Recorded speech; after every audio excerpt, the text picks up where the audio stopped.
It's the way to go. Okay, this one's for Bracey. So when you were growing up at Winterbourne, we obviously didn't have the same facilities that we do now. So how did you have to adapt and find different ways to work at your game? And do you think it's helped you in the long run having to find sort of different ways to improve? Yeah, I think Winterbourne, I was always lucky because there was always a lot of coaches around. A lot of people helped out. Obviously, got an older brother who played in a pretty good team growing up, so they were always good in terms of training and always sort of were happy to let me train with them and that sort of stuff. But yeah, obviously it's about adapting. I think just growing up, I played so much, obviously, with where I live. I was just always out the back doing something. I think that probably helped. And then obviously, as you get a bit older, you train a bit more, you get opportunities in youth cricket with the GCB and that sort of stuff, and that sort of drives it. But I think the support I was given as a 11, 12-year-old by people like, you know, my brother and Keith Ford and people like that who ran those sort of younger sides, and their sort of passion for it really helped me, I think. I guess, Dent, for you, with sort of when you were sort of coming through in the local area, what were the sort of important sort of stages for you and the important sort of competitions and stuff that contribute to your career? Well, I was all about football when I was growing up, so I sort of just pretty much concentrated on football, and then eventually, about 9 or so, I joined a club called Clee Cricket Club and just ended up playing. I was the youngest there, just playing a little bit, and then my school teacher at the time was from Thornbury, so I moved over to Thornbury, played a bit of cricket there, but also when I was growing up, I was in the Somerset setup, so until under 11s, I was in the Somerset setup. But I hated it. It was pretty much mainly private school kids, and I was the only one that wasn't, and I just felt a bit different to everyone else. So I moved to Gloucester, and Andy Stovall gave me a chance at Gloucester, and pretty much from there I started really enjoying my cricket at Gloucester. It was a completely different atmosphere to Somerset, and just sort of just kept working my way up. Basically, it's a pretty standard way through. I just played all the age groups, academy into the seconds, and then got my chance in the first 11. And I guess you've touched on a nice point there, that a lot of cricket's got this reputation that it's a lot of private school sort of kids coming through, and we know the sort of famous schools which have sort of provided a lot of cricketers for the England teams and stuff. So obviously, both of you coming from not down that route, do you think that sort of hindered you in one way, but also benefited you in another way, that you've had to perhaps work harder or work differently to get those opportunities? Yeah, you get this sort of opinion that you've like worked harder, and obviously we've both worked really hard to get where we have been. And obviously cricket is an expensive sport, so that's how it sort of tends to work out a lot of the time, I think. Yeah, I think it's one of those where it all balances itself out in the end. Even if you aren't a private school kid and you're playing club cricket and if you manage to get, youth cricket, if you score enough runs and take enough wickets and, play enough good cricket, you'll get noticed. I think it's not, obviously those guys might be at a bit of an advantage in terms of facilities and costs and game time and that sort of stuff when you're at a younger age, but I think it sort of all happens quite quickly when you're 16, 17, 18, and it's very much dependent on how hard you work and how well you play, really.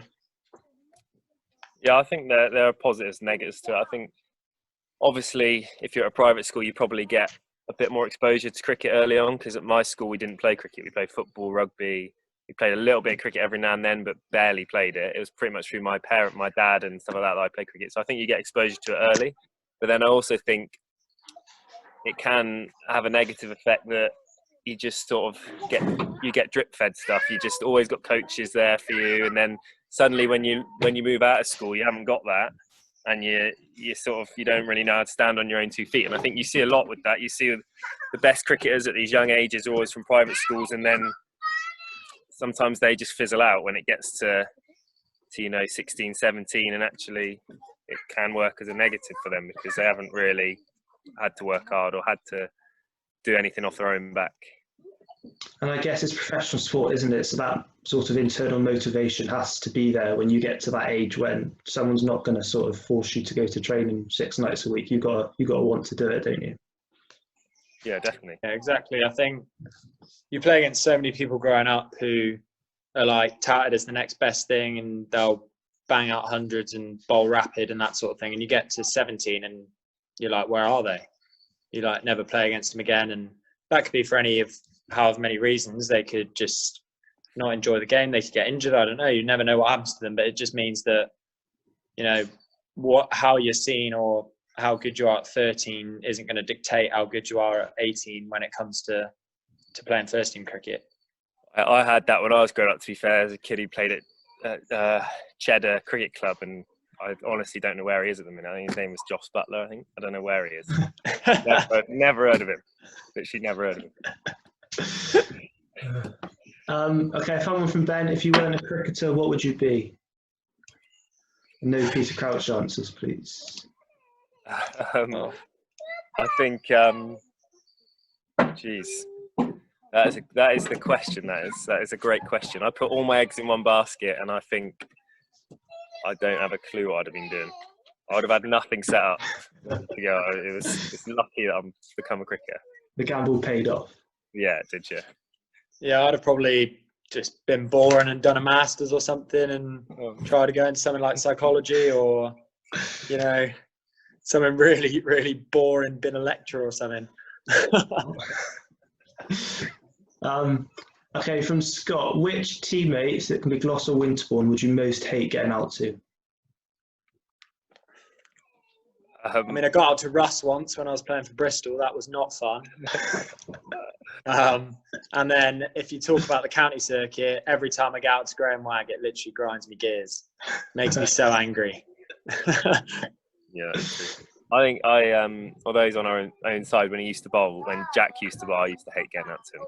And now he bowls leggies, I never get out to him, but I used to hate when he bowled his suspect offies. Oh, good stuff. All right, JB from Ben Slade. What do you not want to do on hole 2 at the Kendallshire? You don't want to go left, do you? No, you don't want to go right. You don't want to go right. You do want to go left. You don't want to go right. Sorry, Slady. We chat about that every day. Oh. Of the Gloss, okay, this is from Benj. Of the Gloss boys, aside from you two, who would be the best fit for the Bourne? I think there are a few good lads that you'd want. I think Higgy would be the man you'd want, I reckon. Yeah. All-round player and just good bloke as well. He'll offer you a lot. GVB's a good club guy. You want to stay away from Jack because you've got to pay him £55 a run, but other than that, most people are half decent. Yeah, I mean, Higo averaged about 6 with the ball last year for Clevedon and just absolutely pounds them. And I think the boys would have a good laugh with him. I think he'd be a good shout. All right, good stuff. I've got it down for Bob, but it's both of you really. If you were to offer one piece of advice to a young batsman coming through, what would it be?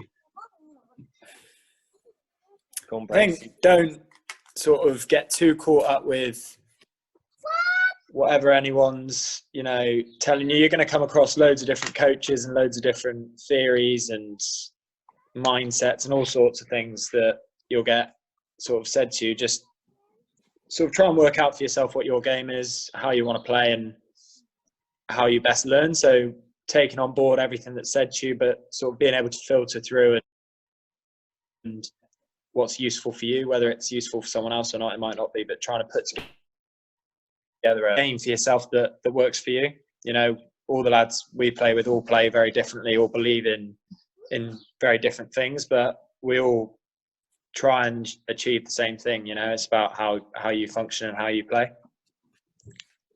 Yeah, I think it's not so much technique in cricket, especially as a young kid where you haven't fully grown yet. I think as early as you can, work on the mental side of batting and just try and get a head start with that, because young kids, they don't do that, and then you realise when you further you go up how much more important it is. So I think do that and just enjoy it, because I think it's so easy as a kid to get down on yourself if you think things aren't going well, but it's amazing how if you just keep working, keep your head up and keep enjoying it, how things will work out for you.